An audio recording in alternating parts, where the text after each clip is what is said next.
¿Qué tal, chicos? ¿Cómo están? Muy buenos días. Estamos en una nueva edición, ya no del curso de razonamiento verbal, sino en esta unidad número 4 damos el pase al curso de literatura, ¿correcto?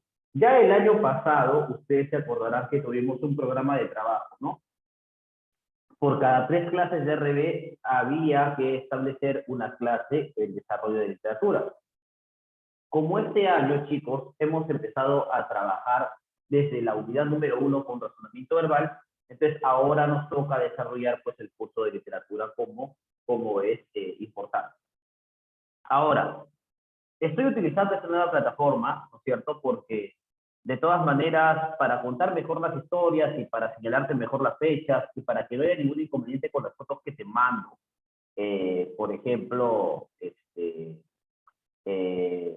digamos, de la pizarra. Entonces he preferido utilizar la plataforma de Zoom para grabarte los videos, para que tú los puedas ver luego y para que de alguna u otra manera también puedas ir poniéndote al día con respecto a las clases, porque voy a compartir también las PPT, por si acaso, para que tú puedas hacer tus resúmenes en el cuaderno como tú mejor lo prefieras.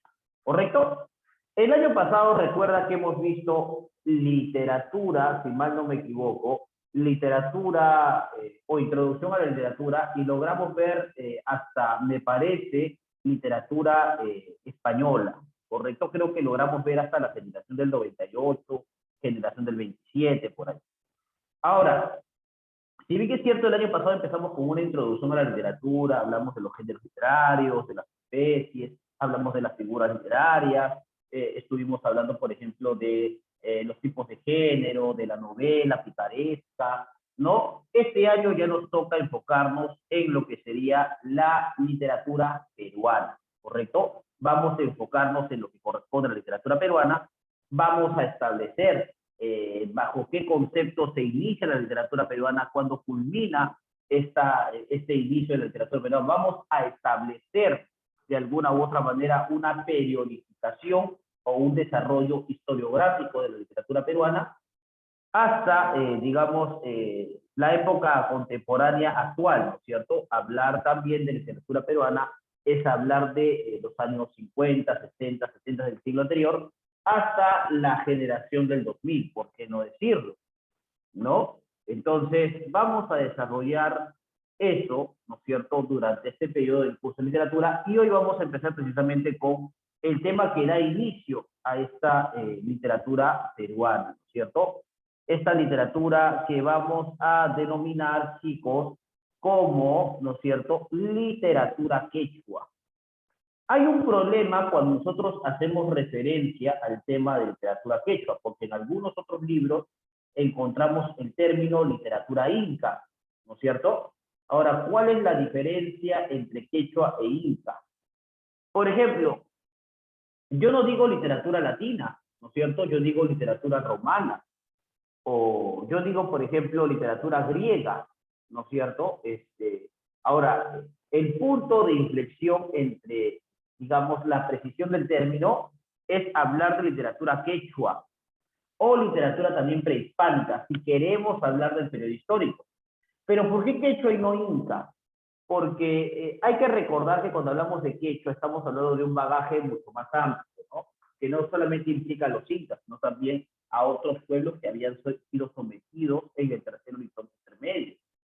También hay que hacer recordarles a ustedes que hablamos de literatura según el idioma o según la lengua que se utilizaba por esa época. Y lógicamente que la lengua oficial del Imperio Incaico era el quechua o runacini.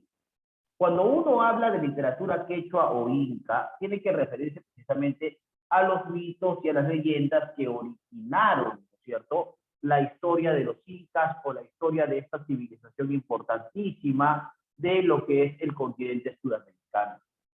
Entonces, para hablar hoy día de la literatura quechua, vamos a hacer referencia a lo siguiente, ¿no? Ya saben que esta clase está dirigida para ustedes, chicos de cuarto año de secundaria del Colegio GUNI, ¿no es cierto? Cuando hablamos de literatura quechua, hay que hablar precisamente de esa generación, ¿no es cierto?, de mitos y leyendas que se establecen a partir del origen del Imperio del Cusco. De hecho, desde que ya se inventa una historia sobre el origen del Cusco, ya podemos estar hablando precisamente de literatura quechua, ¿no?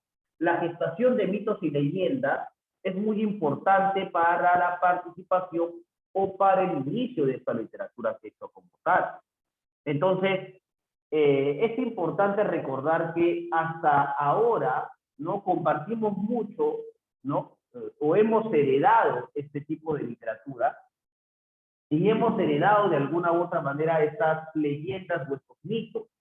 Entonces, hay que establecer principalmente que la literatura quechua o prehispánica es una literatura eminentemente oral.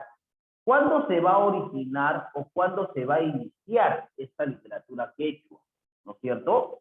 Mira, existió una literatura incaica o incluso antes de los incas. Para responder a esta pregunta que yo estoy enunciando aquí, para responder a esta pregunta, debemos formularnos otras, ¿no es cierto? Aquí llamamos como literatura, ¿no? Las definiciones clásicas de literatura es que la literatura es un arte que, en donde se usa el lenguaje escrito, ¿no? También consideramos que literatura es una ciencia que estudia las obras literarias y es un conjunto de libros. Entonces, tradicionalmente la literatura se puede definir de tres modos, como acabamos de notar, pero esto cae en un pequeño error, que todas las definiciones que estamos teniendo aquí, que son las definiciones clásicas, parten de que la literatura es escrita. Literatura es igual que escritura, no necesariamente, ¿no?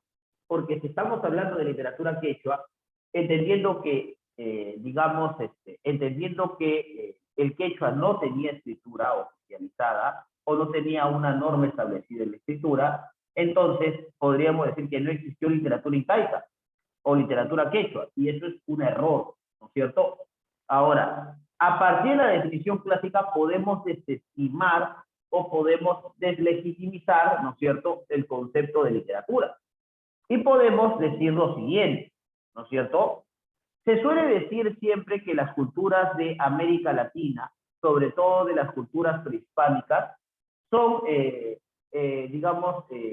son culturas que no tuvieron escritura. Eso sí es cierto, pero no por ello no dejaron de generar conocimiento o no dejaron de tener una postura ideológica. Entonces, se supone que si los españoles trajeron consigo la escritura, ¿quiere decir que antes de los españoles no existió literatura?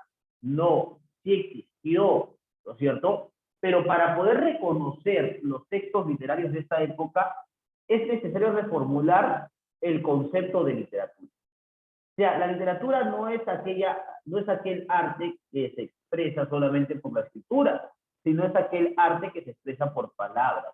O sea, literatura es toda creación verbal, sea escrita o sea oral, ¿no es cierto? También podemos decir que toda literatura utiliza un discurso ficcional, y en eso sí nos ganamos la medalla de oro, ¿no? Porque en el Perú siempre se han gestado mitos y leyendas originarios del Imperio del Cusco, ¿no? Por ejemplo, la leyenda de Manco Cápac y Mamaongo, la leyenda de los hermanos Ayar, ¿no es cierto? La leyenda del Cerro Pacaritambo, ¿no? Por ejemplo, por ahí la leyenda de Viracocha, ¿no? Etcétera, etcétera. Entonces, podemos decir que mientras que se gestione creación verbal, y sabiendo que la gestión verbal o la creación verbal en el Imperio Incaico era oral, entonces solo así podemos decir que sí, pues, ¿no? Antes de los españoles o antes de que la escritura llegara a territorio peruano, digamos, sí existió literatura como tal. Solo así, chicos, la leyenda que leíste al inicio del área positiva, como te la coloqué, será tomada como texto literario. Entonces, chicos, cuando hablemos de literatura prehispánica, nos vamos a referir a un conjunto de relatos orales, mitos y leyendas que se crearon antes de la llegada de los españoles. Eso es denominado literatura. Quechua, literatura prehispánica. Ahora, muchos se preguntan, ¿Cuándo se inicia la literatura quechua? Yo te hago recordar que la literatura quechua se inicia con la consolidación incaica. Estamos hablando más o menos del siglo XII o siglo XIII, ¿no es cierto? Es ahí cuando se inicia la literatura inca o la literatura quechua, ¿no es cierto? O literatura prehispánica. Mira, se desarrolla la literatura quechua o prehispánica, por si acaso, ya por acá, se va a desarrollar, ¿no es cierto?, entre los años 13.000 antes de Cristo hasta 1532 con la toma de Cajamarca, con la llegada de los españoles, ¿cierto? Ahora, te hago recordar que esta periodización se puede distinguir en tres etapas de la literatura peruana. Cada una de ellas también tiene sus momentos, ¿no? Literatura prehispánica, literatura colonial y literatura republicana. Son las tres etapas que hay que considerar aquí. Pero donde nos vamos a centrar es en la literatura prehispánica, literatura preinca y literatura incaica. Se dice que la literatura quechua inicia con la consolidación del imperio incaico, ¿no es cierto? Y va culminado con la llegada de los españoles en 1532. Te explico además que no se le puede denominar literatura inca, pero sí quechua, porque las literaturas se determinan a partir del empleo y el uso del idioma. Y en ese tiempo, pues, el idioma oficial del imperio incaico era el quechua o runapín, aunque también existían algunos periodos, ¿no es cierto?, o mejor dicho, algunos pueblos que utilizaban otros tipos de lenguas, como el aymara, como el cauqui, ¿no?, etcétera, etcétera, ¿no? Pero claro que por el imperio incaico ser el pueblo con mayor poderío, entonces el idioma oficial de el imperio incaico era el quechua o runa, sí, ¿no es cierto? Ahora, considerando que sí hubo literatura antes de la llegada de los españoles y entendiendo que la literatura española, o mejor dicho, los españoles trajeron al Perú la escritura, o sea que esta literatura quechua, antes de la llegada de los españoles, era una literatura eminentemente oral, ¿no es cierto? Podemos establecer entonces que era una literatura oral. Aunque también hay que considerar, chicos, que algunos manifiestan, ¿no es cierto?, que hay otras formas de producción literaria como los quipus y los tocapus. Profe, ¿qué eran los quipus? Eran, recuerda, de alguna u otra manera, sistemas de contabilización de espacios agrícolas y los tocapus eran reservorios de alguna u otra manera de agua, ¿no?, en tiempos de sequía. Pero básicamente también eran telares, ¿no?, donde se registraban las fechas del calendario, etcétera, etcétera, ¿no? O sea, también eran un método de registro, pero no era tan importante como el quechua runapín, ¿no es cierto? Eso también te hago recordar. Entonces, ¿cómo se dividieron o cómo básicamente se produjo, ¿no?, la literatura prehispánica, ¿no? Digamos, cómo se originó la literatura preinca hasta convertirse en la literatura incaica. De hecho, ¿no es cierto?, los incas llegan a su consolidación a través de la conquista e invasión de los territorios periféricos al Cusco. ¿Por qué se le llama literatura preinca? Porque esta época se produce antes de la expansión de la cultura inca, antes de que los incas tengan este proceso de consolidación, en donde había muchas otras culturas, cada una con sus mitos y sus leyendas, ¿cierto? De hecho, por eso no podemos hablar de literatura inca, pero sí de quechua o sí prehispánica, ¿no es cierto? Considerando no solamente el idioma oficial del imperio incaico, sino también considerando las otras culturas que venían, ¿no es cierto?, antes de la llegada de los españoles, ¿no?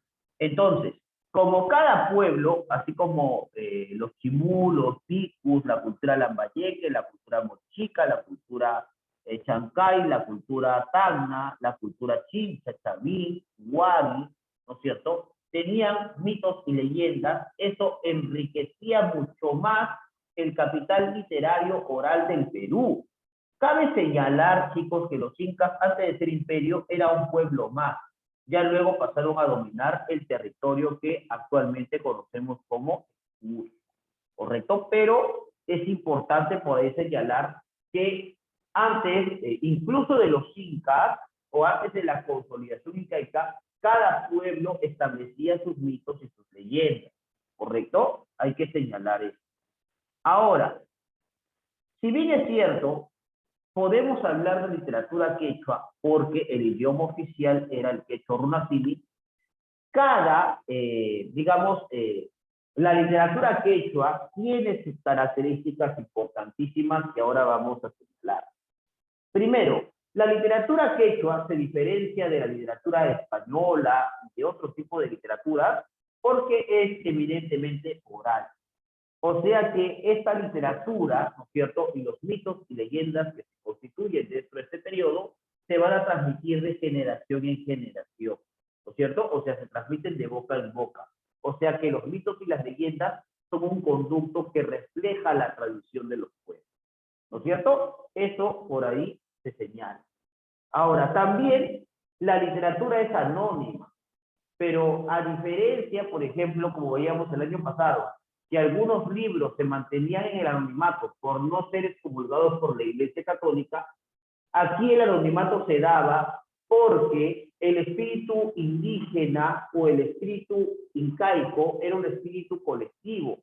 O sea, ellos pensaban que no existía un autor definido porque importaba más el sustrato del relato o del mito que el autor que lo había generado. O sea, el autor se pierde entre la colectividad del Ainu y el paso del tiempo también es muy importante. Entonces ahí encontramos pues esta consecución anónima, ¿no? Luego también podemos manifestar que básicamente, ¿cierto? Que básicamente, ¿no?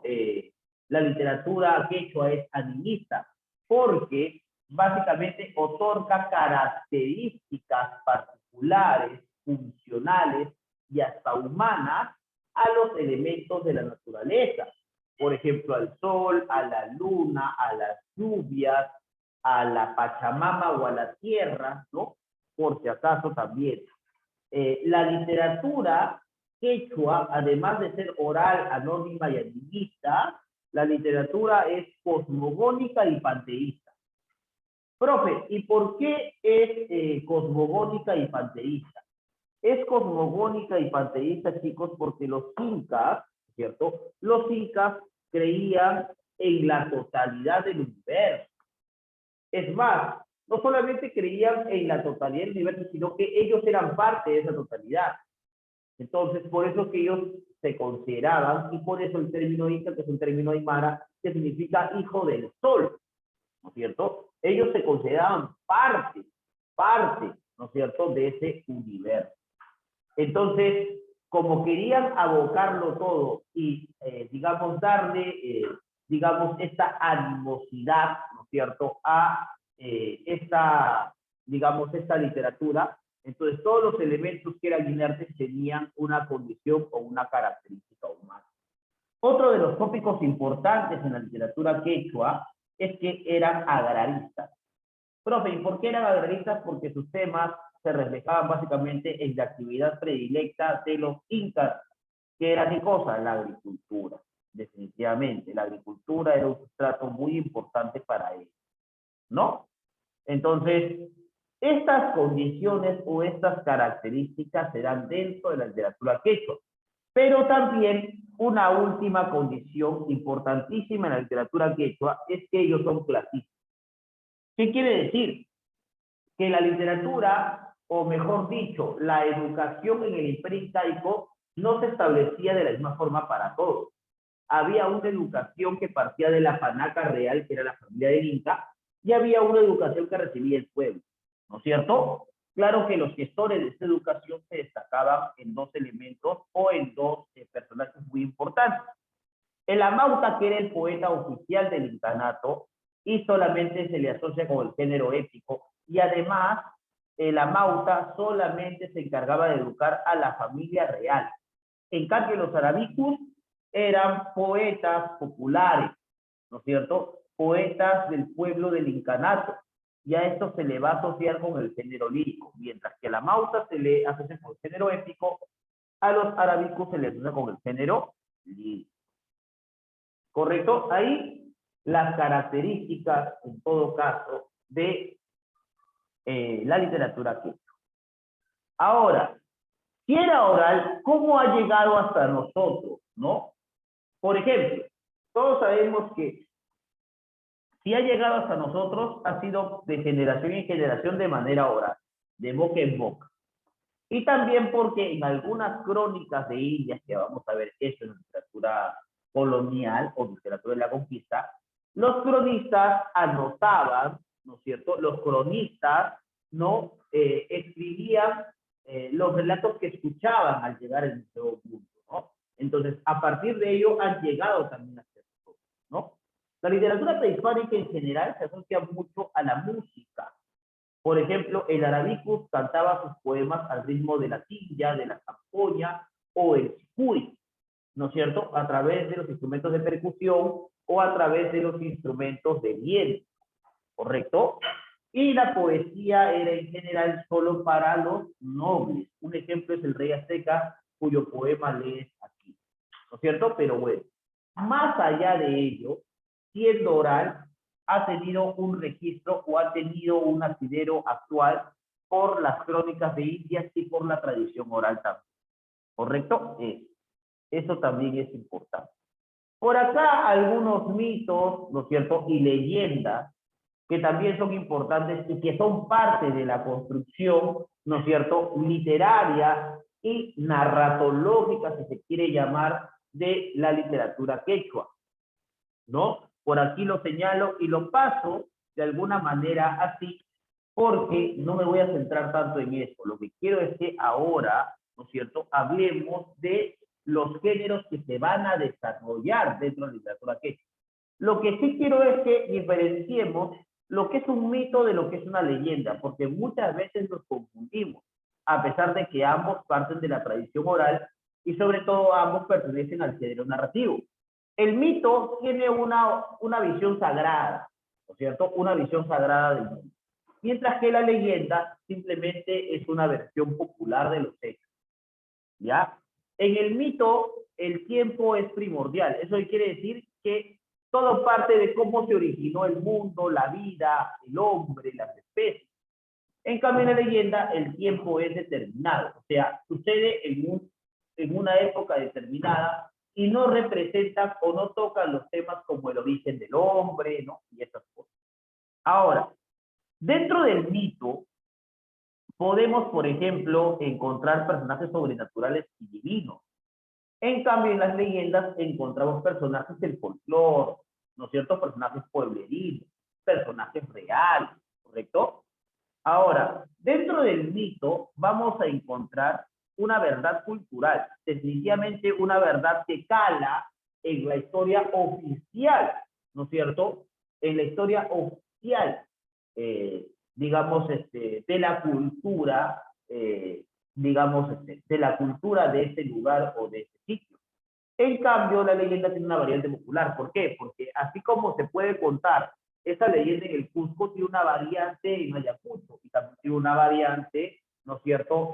Por ejemplo, en Lima, ¿no? Hay diferentes versiones del mito, ¿no? Entonces, mientras que el mito sí representa, digamos, la imagen primordial de la cultura de ese lugar, en cambio las leyendas tienen siempre ciertos cambios, ¿no? El mito siempre ocurre antes de los hechos desde su visión primordial.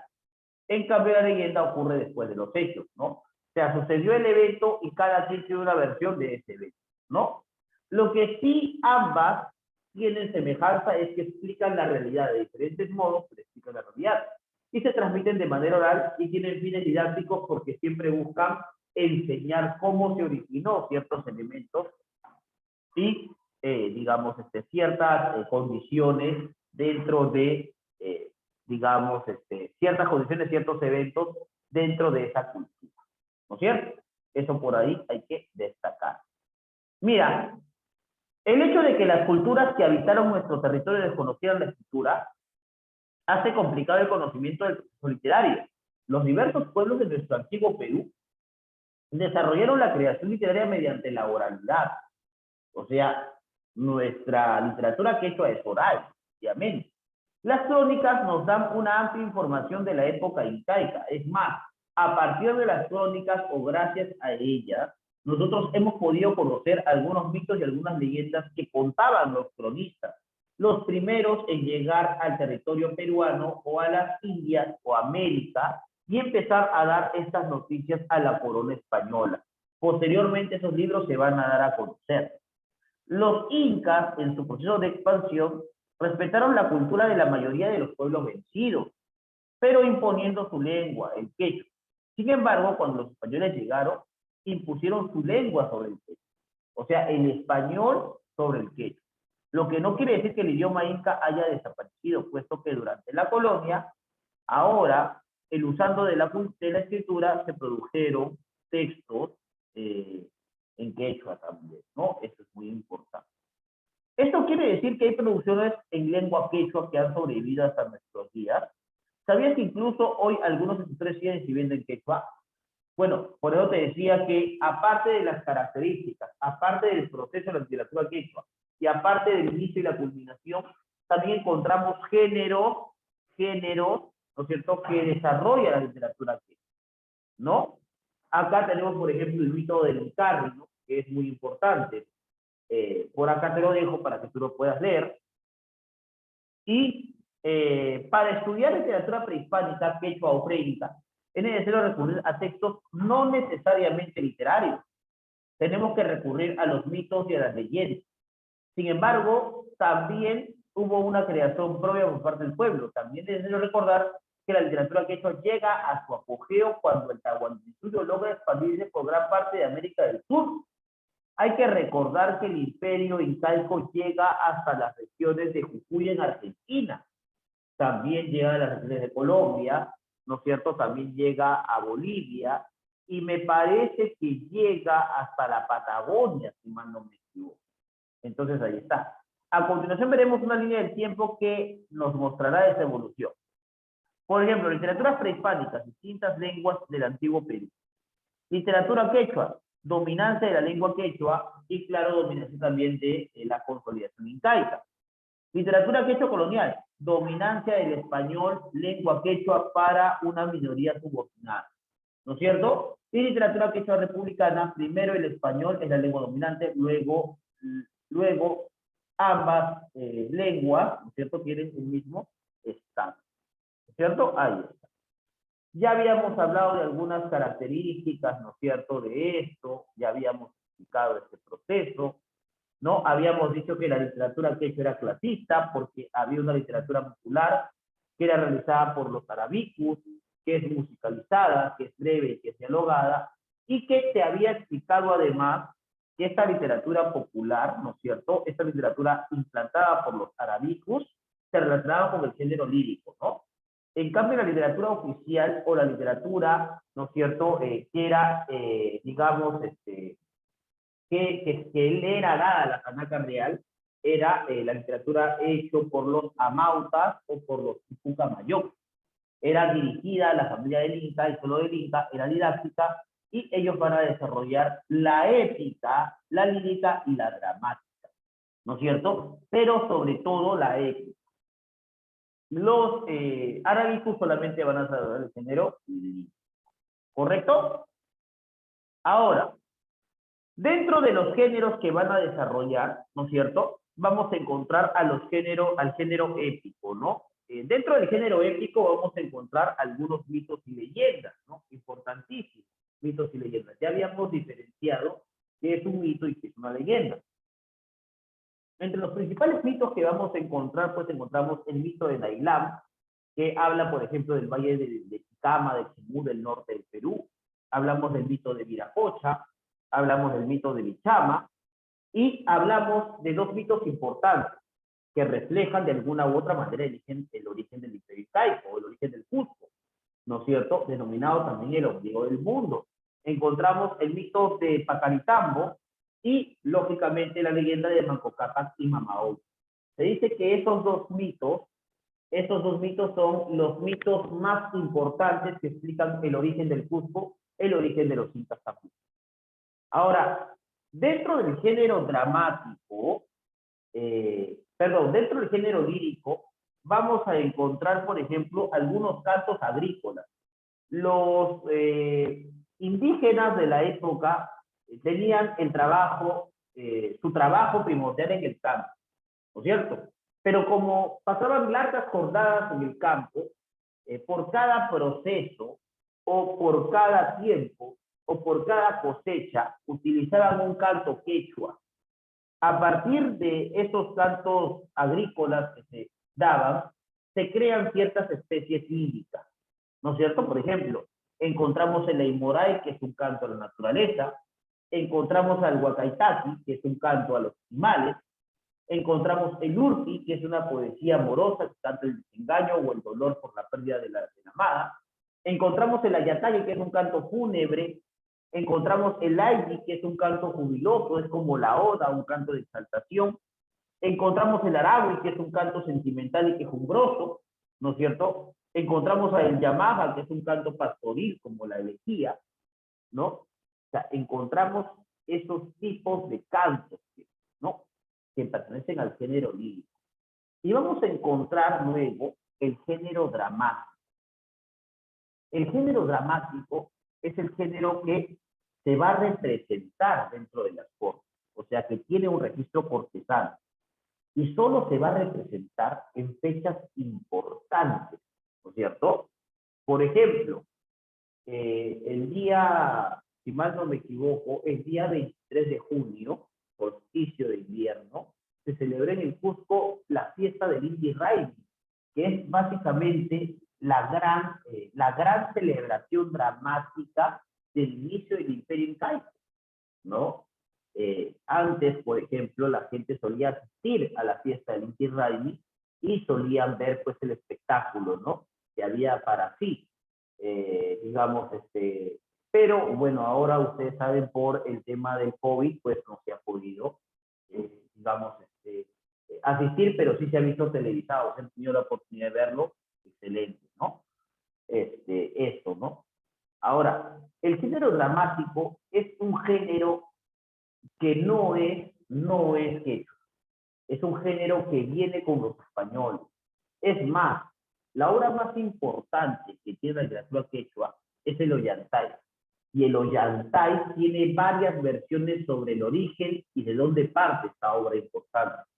Lo que es cierto es que el Ollantay es básicamente la representación del poder de Pachacútec y la benevolencia de Tupac Yupanqui, que lo vamos a contar más adelante. Pero el género dramático fundamentalmente pertenecía a la nobleza, ¿no? Eran abundantes y con escenarios muy adornados, las poesías eran dialogadas, ¿no? De todas maneras, y representaban hechos bélicos, históricos, actividades agrícolas, algunas costumbres, etcétera, etcétera, ¿no? Partían de esas condiciones. Ahora, también se manifestaba que dentro del género dramático encontramos pues el teatro incaico, que es oficial, ¿no es cierto? Y que es didáctico, ¿no? Y la pieza teatral más importante de esta época fue el Ollantay. ¿Correcto? Fue el Ollantay. Así que por ahí te hago básicamente recordar todo esto. Bueno, esto no lo vamos a trabajar ahora porque pues, no, no tiene un asidero. Lo que sí es importante es explicarte esto, ¿no? Por ejemplo, ¿de dónde es el Ollantay? Siendo el Ollantay la obra más importante de la literatura quechua. Por ejemplo, ¿no es cierto? Sebastián Barranca dice que el Ollantay, digamos, tiene su origen inca, ¿no es cierto? El origen es incaico. Sostiene que es auténticamente de origen incaico, pues se basa en que la historia, los personajes, ambientes, lenguaje, todo pertenece a la época prehispánica, o sea, antes de la llegada de los españoles a América. Esa es la tesis incaica. También existe una tesis hispana por Marcelino Meléndez Pelayo. Él manifiesta, él dice, ¿no es cierto?, que el Ollantay es de origen hispano, porque su estructura, así como otras características de fondo, como la presencia del personaje graciosos, como Tiki Taki, por ejemplo, Wukong, y el acto del perdón imperial al final de la obra de presumible influencia cristiana al sustentar esta procedencia occidental. O sea que para Menéndez Pelayo, el Ollantay, que es la obra, digamos, más importante de la literatura quechua, parte o tiene su origen, o tiene al menos una versión en su estructura que parte del siglo de oro, o sea que tiene la versión española, ¿no es cierto? Su origen es español. Y, digamos, hay una hipótesis hispano-incaica, ¿no? Una hipótesis ecléctica de José de la Riva Agüero, que es la que más se acepta. Se dice, por si acaso, que el Ollantay, ¿no es cierto?, tiene tema quechua, definitivamente. Su tema es quechua, ¿no? Pero su estructura pertenece a España. O sea, la estructura del drama desarrollada en 3 actos, porque es básicamente género dramático, es una obra representada, ¿no? Es español, ¿no? Profe, ¿y por qué es español? ¿No? Porque tiene toda la estructura de una obra teatral del siglo de oro español. Sobre todo porque se refrenda en el personaje gracioso, algo que hasta, digamos, ese momento solamente se hacía en la literatura española. Ya hemos visto, por ejemplo, el año pasado con la novela picaresca de la serie de Tormes y otros adicionales a ellos. Digamos, también, por ejemplo, Mengo en, digamos, Fuente Ovejuna de Lope de Vega. Entonces, definitivamente hay una relación inmediata, ¿no? Eso, digamos, esa es la tesis más aceptable, ¿no? La tesis ecléctica, ¿no? Hispano-incaica, ¿correcto? La tesis de Riva Agüero. ¿Cuál es el argumento fundamental? Mira, el Ollantay es un drama desarrollado en 3 actos. Pertenece al teatro quechua colonial, ¿correcto? Ahora, ¿cuál es la idea de, por ejemplo, del Ollantay, ¿no? Para que quede fundamentalmente claro. Ollantay era el señor del Antisuyo, era mano derecha de Pachacútec, ¿no es cierto? Y Pachacútec, como el todopoderoso, tenía una visión básicamente clasista de lo que eran los indígenas, por ser, claro, hijo importante de la corona incaica. Y él manifestaba que nunca los sirvientes o los vasallos debían relacionarse con la familia real, con la panaca real.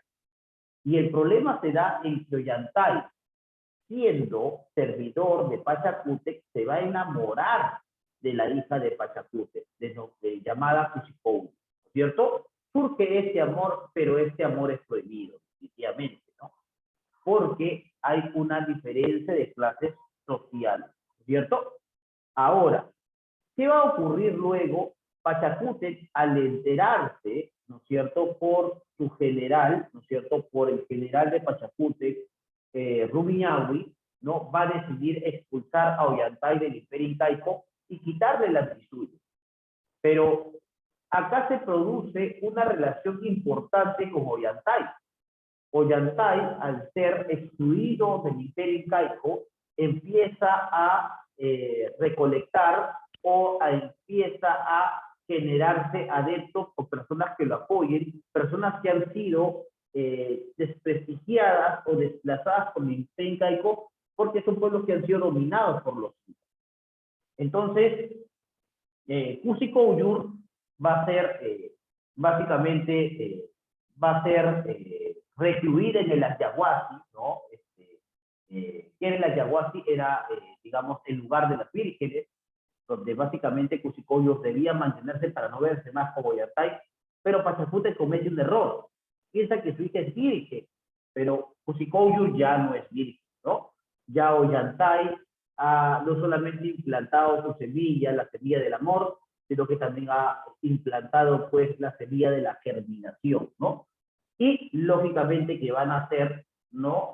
Una pequeña niña entre ambos que Pachacútec lo va a ocultar, denominada Imazuma, ¿no es cierto? Que va a ser, Imazuma va a ser recluida en una habitación aparte de la Ayahuasí y no va a conocer a su madre, Cusi Couyour, ¿no es cierto?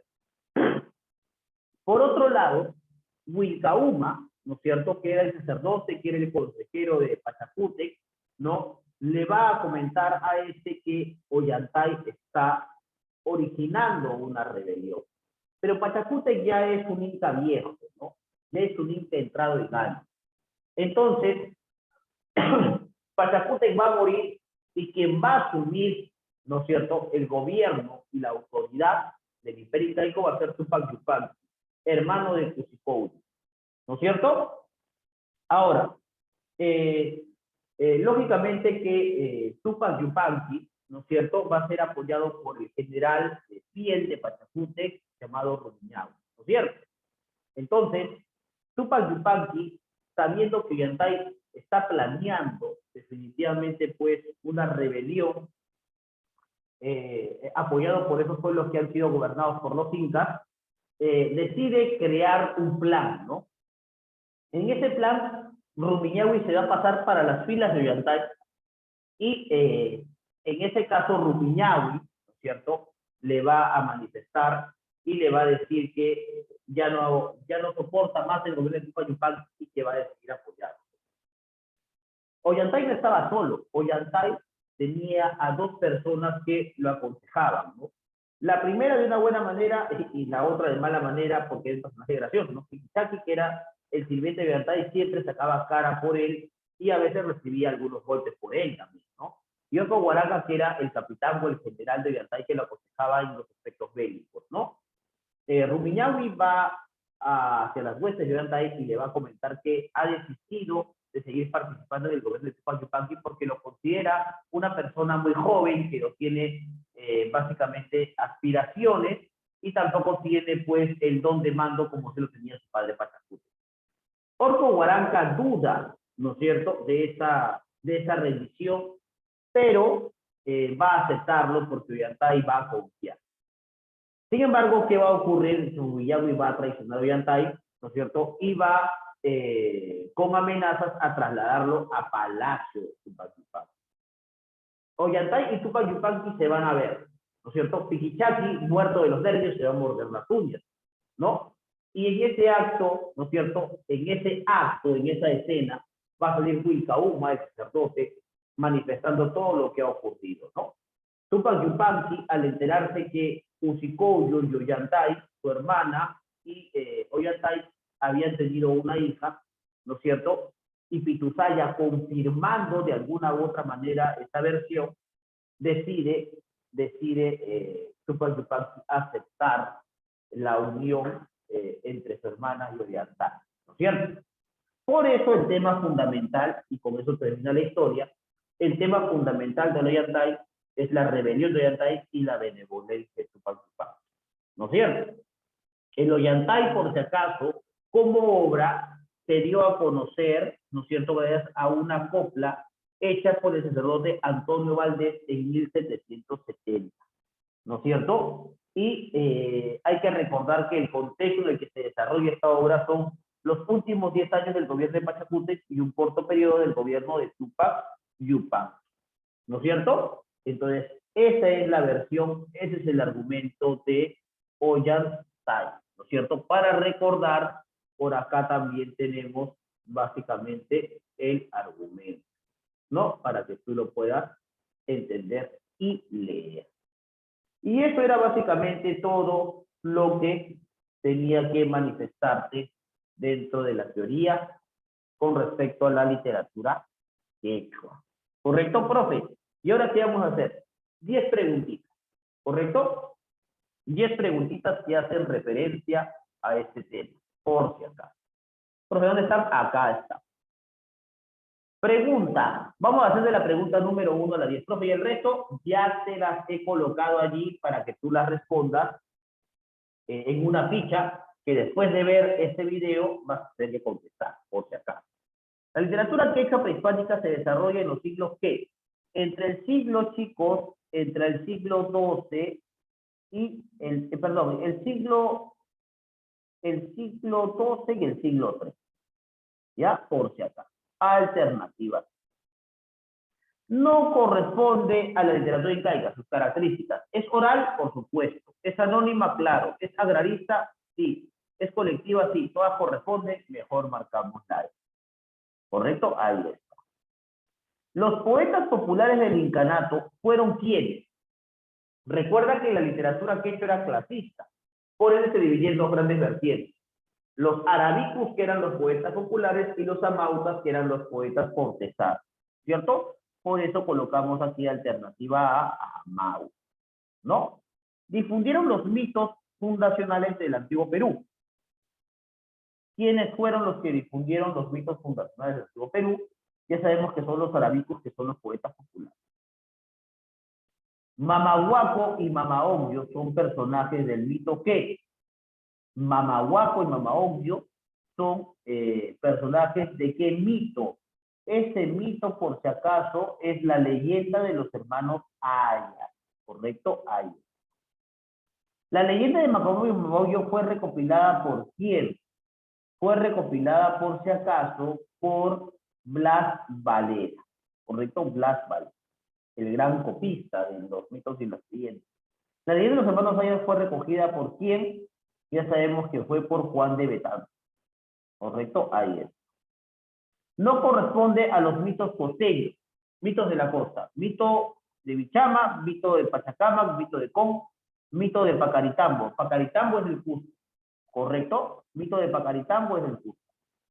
¿Ya? Eso no es el norte, es el sur. Especie lírica incaica de carácter amoroso, amoroso. Ya sabemos que si es de carácter amoroso es básicamente el aymora. ¿Correcto? El aymora.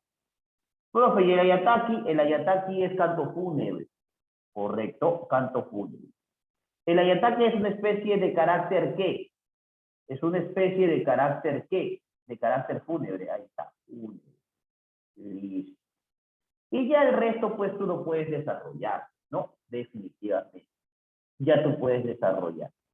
Chicos, no se preocupen que esta práctica, el complemento de las otras 10 preguntas, se les va a tomar el día de mañana dentro de una ficha.